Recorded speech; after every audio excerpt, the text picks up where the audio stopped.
Hello everyone, welcome back to Sunny Live Show, and thank you so much guys for tuning in.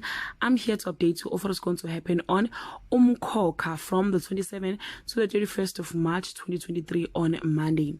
When Siphamandla is on the cusp of throwing in the towel regarding the throne, a divine hand reaches out.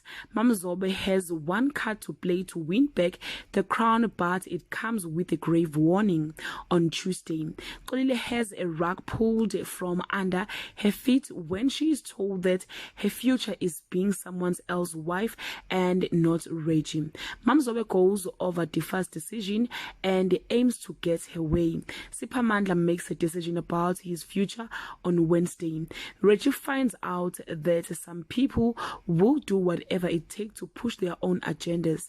After seeing positive sign, Siphamandla finally accepts the throne.